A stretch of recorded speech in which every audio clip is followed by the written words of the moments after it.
Oi, gente, tudo certo? Tudo bem com vocês? O tema da nossa aula de hoje são as reformas religiosas e a contra-reforma. Um tema super importante para a gente entender esse momento da história que a gente chama de modernidade. Para a gente poder falar das reformas religiosas, a gente precisa entender o contexto da época. O que estava acontecendo na Europa nesse momento? Bom, a partir do século XI até por volta aí do século XIV, a gente fala de um aumento populacional que é gerado pelo aumento da produção, né? O aumento da quantidade de alimentos que existia na Europa. E aí, esse período, com esse grande aumento populacional, a gente também tem o renascimento urbano e o renascimento comercial. E através desse período aí de renascimento comercial, a gente pode falar que as trocas comerciais elas se intensificam e cada vez mais a gente vai tendo contato de pessoas diferentes, de lugares diferentes, com culturas diferentes. E quando a gente entra em contato com culturas novas, com coisas novas, né, a nossa maneira de pensar ela vai se transformando.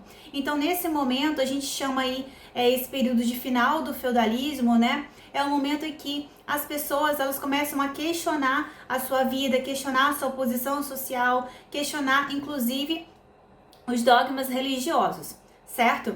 E aí, nesse momento, né, que a gente tem aí essa transição do feudalismo para os estados modernos, os estados nacionais absolutistas, surgem dois grandes movimentos que são relacionados a essa grande troca de informações, que é o renascimento cultural, que é um movimento que acontece nas artes, e as reformas religiosas, um movimento que acontece na religião em si.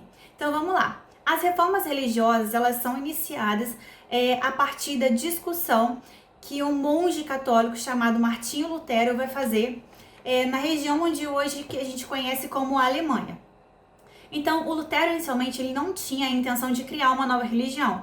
Ele apenas queria questionar algumas atitudes que a Igreja Católica estava tomando na época, como, por exemplo, a venda de indulgências, que é a venda do perdão para o céu, né? Para você poder ir para o céu, você tinha que comprar um certificado para você conseguir chegar lá.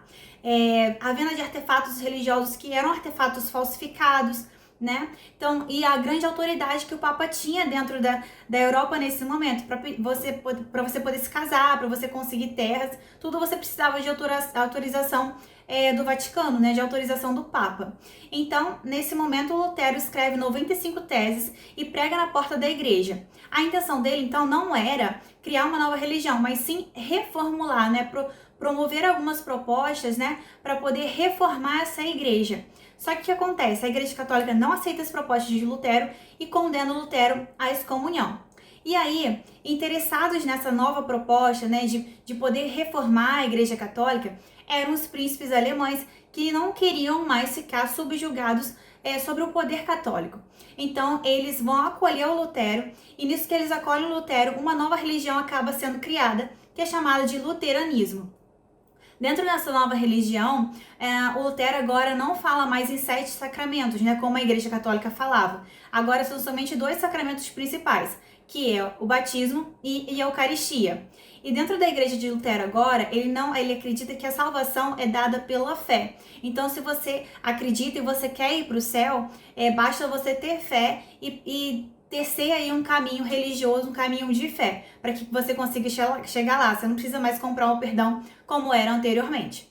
E aí, dentro de todo esse processo, a gente tem novas religiões que começam a ser criadas nesse período, né, em contestação a esse momento que a Igreja Católica está passando, né, que é um momento de muita corrupção. E aí essas duas novas religiões, além do luteranismo, são o calvinismo e o anglicanismo.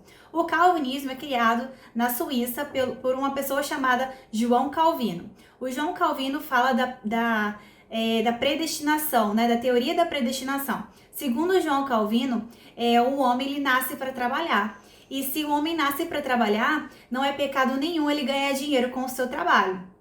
Por que o João Calvino fala isso e acaba criando uma religião, né, com essa teoria, né, da predestinação? Porque a Igreja Católica condenava as práticas de lucro e da usura. Então, era bastante conveniente criar uma nova religião que não condenasse esse tipo de trabalho. E a outra religião que é muito famosa, que quase todo mundo aí conhece, é o anglicanismo, que é a religião oficial da Inglaterra até hoje. Surge, né, então, na Inglaterra, na época ainda do rei Henrique VIII. O Henrique VIII era casado com a Catarina de Aragão, que era uma rainha espanhola super católica. E o Henrique VIII queria se divorciar dela e casar com uma outra mulher, que era Ana Bolena. Como a Igreja Católica não concede o divórcio, ele vai criar uma nova religião e se coloca como chefe dessa religião, que ele denomina de anglicanismo. Então, durante todo esse momento da Reforma Protestante, algumas coisas vão mudar. E essas ideias da Reforma, elas se espalham rapidamente pela Europa graças à invenção da prensa pelo Gutenberg, né? Então, os papéis, né, as informações sobre as reformas, essas novas ideias que estão surgindo aí, se espalham rapidamente e faz com que essas religiões novas, protestantes, se tornem bastante populares e ganhem aí bastantes adeptos. Outro ponto importante é que a Bíblia começa a ser traduzida para as religiões locais, né? Antes a Bíblia era escrita somente no latim e agora ela passa a ser escrita nos vários idiomas. Então isso é possível, graças a isso as pessoas conseguem agora fazer a leitura da Bíblia e ter a sua própria interpretação. Não mais uma interpretação somente ali do padre, do clérigo em si. E um outro ponto muito importante que Lutero fala é que a salvação, ela agora é uma salvação pela fé. Né? Não é uma salvação mais através da compra de indulgências e de perdões, mas sim a salvação pela fé. E aí, nesse contexto todo, a gente tem que pensar o que foi que a Igreja Católica fez para poder não perder o seu poder, né? Não perder toda a sua influência. Ela cria um movimento contrário para poder frear esses movimentos de reformas que estavam acontecendo dentro da Europa. E aí, o movimento que ela cria é chamado de Contra-Reforma.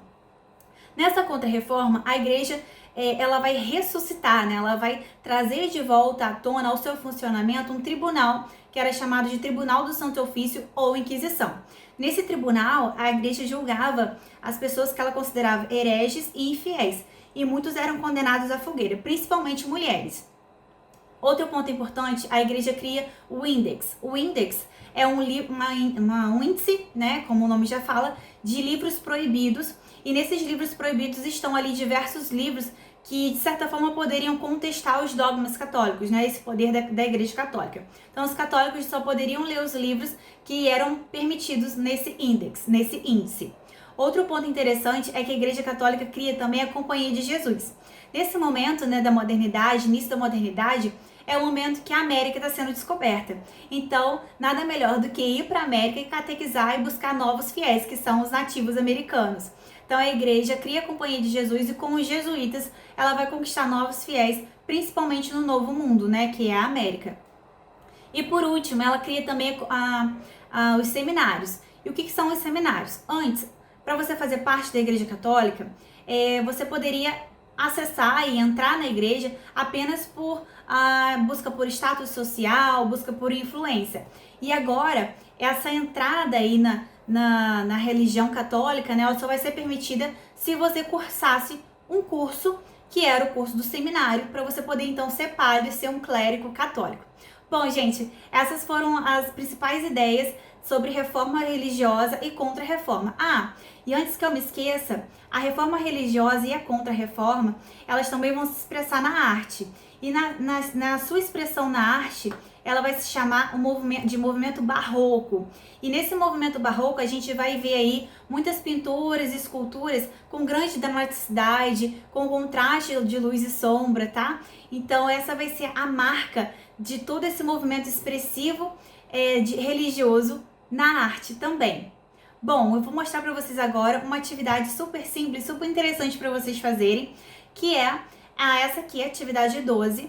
Então, na atividade 12, vocês têm palavras-chave, tá? Os temas, né? Os conceitos, e vocês vão pegar esses conceitos e assinalar esses conceitos nessas frases, nas seguintes frases. Então, vocês vão ler as sentenças e encaixar os conceitos que melhor ficam nelas, tá?